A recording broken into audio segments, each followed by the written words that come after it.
சாதிவாரி கணக்கெடுப்பை வந்து அனைத்து கட்சிகளும் வந்து என்ன சொல்றாங்க? சாதிவாரி கணக்கெடுப்பு வந்து அனைத்து கட்சிகளும் வந்து சொந்தம் கொண்டாடுறாங்க. அதனால இந்த தாமதமாக எடுத்த முடிவுன்னு செல்வ பெருந்தகை சொல்லும்போது இது தாமாக எடுத்த முடிவுன்னு. யார் வேண்டுமானாலும் சொந்தம் கொண்டாடலாம். ஆனா இந்த நாட்டு மக்களை சொந்தங்கள் என்று நினைப்பது நமது பாரத பிரதமர் தான். ஆக பாரத பிரதமர் இவங்கெல்லாம் நம்ம சொந்தங்கள். நான் கேட்கிறேன், இதே காங்கிரஸ் இதற்கு முன்னால சாதிவாரி கணக்கெடுப்பு நடத்தும் போது சரியா எடுத்தீங்களா? அதை வெளியிட்டீங்களா?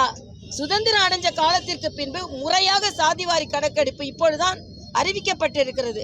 இதற்கு முன்னால காங்கிரஸ் மண்டல் கமிஷனை எதிர்த்தாங்க. இன்னொன்று, பிற்படுத்தப்பட்டோருக்குன்னு தனி ஆணையம் அமைச்சு அதற்கு கான்ஸ்டிடியூஷனல் அத்தாரிட்டி கொடுக்கும் பொழுது, அரசியல் அமைப்பு அங்கீகாரம் கொடுக்கும் பொழுது அதை எதிர்த்தது காங்கிரஸ் கட்சி. ஆக மண்டலையும் எதிர்த்தீங்க, ஓபிசி கமிஷனையும் எதிர்த்தீங்க. அப்புறம் பின்பு நீங்கள் எப்படி இந்த சாதிவாரி கணப்பை நீங்கள் சொந்தம் கொண்டாட முடியும் என்று எனக்கு தெரியவில்லை. அதனால் இன்றைய காலகட்டத்தில் உண்மையிலேயே சமூக நீதியை பாதுகாப்பது மரியாதைக்குரிய பாரத பிரதமர் மோடி அவர்கள் தான். அதற்காகத்தான் இந்த கணக்கெடுப்பு நடத்தப்படுகிறது.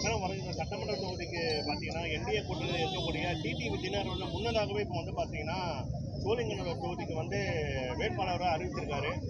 சோளிங்கர் தொகுதிக்கு வேட்பாளர் அறிவிச்சிருக்காரு. இதன் மூலமா வந்து என்டிஏ கூட்டணி ஒரு சலசலப்பு முரண்பாடு இருக்கிறதா? முரண்பாடு இல்லை, சலசலப்பு இல்லை. எல்லா தலைவர்களும் கூடி எந்தெந்த தொகுதி யார் யாருக்கு என்று முடிவு செய்வார்கள். அந்தந்த தொகுதியில தீவிரமா பணியாற்றுபவர்களை நீங்க இந்த தொகுதியில பணியாற்றுங்கள் என்று சொல்வது தவறில்லை. ஆனா யார் அந்த தொகுதியில் நிற்பார்கள் என்பதை எல்லா தலைவர்களும் கூடி முடிவு செய்வார்கள். எப்ப சலசலப்பு வரும்னு பார்த்து கொண்டிருப்பவர்களுக்கு வேண்டாம் இது சலசலப்பா இருக்கலாம். அதனால இல்ல, அதுதான் எல்லா தலைவர்களும் திருப்பி கூடி பேசி அது என்ன என்று பார்ப்பார்கள். இல்ல, அறிவித்ததெல்லாம் அவர்கிட்ட கேளுங்க. ஆனா எந்த சலசலப்பும் இல்லை.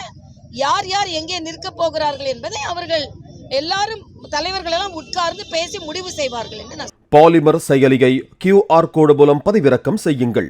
செய்திகளை உடனுக்குடன் பெறுங்கள்.